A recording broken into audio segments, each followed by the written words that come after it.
सामाजिक कार्याने अभिमन्यू वरुडे यांचा अनोखा वाढदिवस साजरा।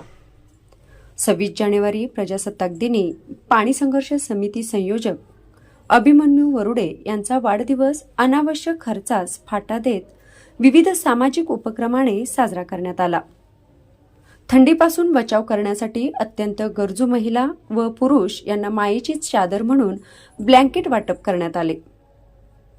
26 जानेवारी प्रजासत्ताक दिनानिमित्त अभिमन्यू वरुडे यांच्या वाढदिवसानिमित्त रक्तदान शिबिर कडेगाव येथे आयोजित करण्यात आले होते।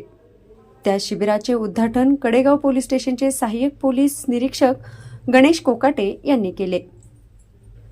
यावेळी पाणी संघर्ष समिती अध्यक्ष DS देशमुख व पाणी संघर्ष समितीचे सर्व पदाधिकारी उपस्थित होते। रक्तदान शिबिरास Vijay Patil pharmacy council of India संचालक नवी दिल्ली यांनी भेट दिली। यावेळी सांगली जिल्हा केमिस्ट असोसिएशनचे संचालक समरजित गायकवाड, वैभव यादव, प्रताप पंडित व केमिस्ट बांधव उपस्थित होते। महात्मा गांधी विद्यालय कडेगाव येथील होतकुरू व हुशार विद्यार्थ्यांना युनिफॉर्मचे वाटप करण्यात आले। यावेळी मुख्याध्यापक तसेच शिक्षक, शिक्षकेतर कर्मचारी व विद्यार्थी उपस्थित होते। अभिमन्यू वरुडे व पाणी संघर्ष समिती अध्यक्ष DS देशमुख यांनी ऊसतोड कामगारांना गरमागरम जिलेबी व वडे शेतात जाऊन खाऊ घातले। अभिमन्यू वरुडे व त्यांच्या कुटुंबियांनी जय भवानी सामाजिक सेवाभावी संस्था आंबेगाव विटा संचलित संध्याछाया वृद्धाश्रमास भेट देऊन आवश्यक ते किराणा साहित्य दिले।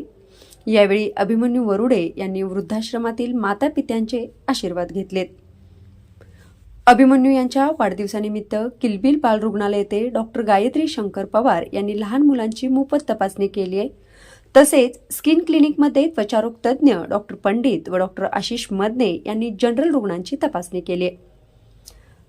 तसेच डॉक्टर स्वप्नील कुंभार यांनी दातांची मोफत तपासणी केली आहे आणि सुदर्शन डोळ्यांचे हॉस्पिटल कडेगावमध्ये मोफत डोळ्यांची तपासणी शिबिर आयोजित करण्यात आले।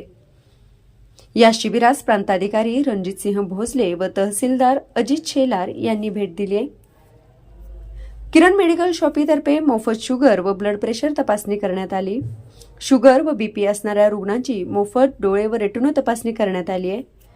तसेच डोळ्यांच्या पडद्यामागील तपासणी सांगली जिल्ह्यातील प्रथमच असणाऱ्या अत्याधुनिक एक्सप्रेस व्हॅनमध्ये करण्यात आली। सुदर्शन डोळ्यांचे हॉस्पिटलमध्ये शासकीय योजनेत बसणाऱ्या सर्व शस्त्रक्रिया मोफत व अल्पदरात मोतीबिंदू शस्त्रक्रिया करण्यात येत आहे। अभिमन्यू वरुडे यांच्या सामाजिक कार्याला सेवानिवृत्त संघटनेचे राज्य अध्यक्ष मधुकर जंगम, सांगली जिल्हा केमिस्ट असोसिएशनचे अध्यक्ष भरत सावंत, डॉक्टर्स तसेच पाणी संघर्ष समितीचे पदाधिकारी व सदस्य यांनी शुभेच्छा दिल्यात।